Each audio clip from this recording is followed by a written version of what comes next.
Moving from place to place sure can be stressful, and if you're hiring a mover, make sure you hire the right one for the right price. But in tonight's Action Line Consumer Alert, Shawnee Barra explains why the cheapest one might not always be the best one. The Hawaii Better Business Bureau says it's received 33 complaints involving movers within the past year.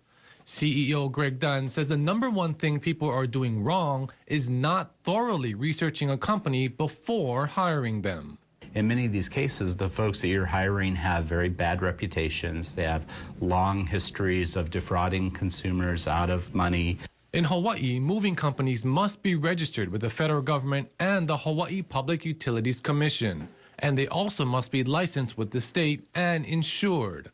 Dunn says some of the most common complaints include damaged or missing items, invoices that were higher than the estimate, as well as items being held hostage in exchange for additional payments not agreed upon in the first place. Many of us are working 2 or 3 jobs trying to make ends meet, and so we look at price as the determining factor. We look for the cheapest mover to use. But Dunn says that may not always be the best strategy, because what may seem like a great deal up front may end up costing you more in the end if problems arise with the quality of the work.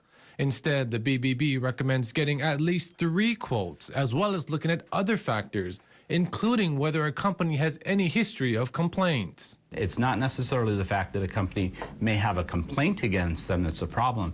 What you're looking for is how they resolved the complaint. Did they work with the consumer to try and find a resolution? Some red flags include movers who only accept cash, movers who don't make an on-site inspection before giving you a quote, movers who don't give you a written contract, and a moving company that asks you to sign blank or incomplete documents. Now, if you have a consumer concern or are interested in becoming an Action Line volunteer, give us a call at 591-0222 weekdays between 11 a.m. and 1 p.m. or send an email to actionline@khon2.com. Sean Ibarra, KHON2 News.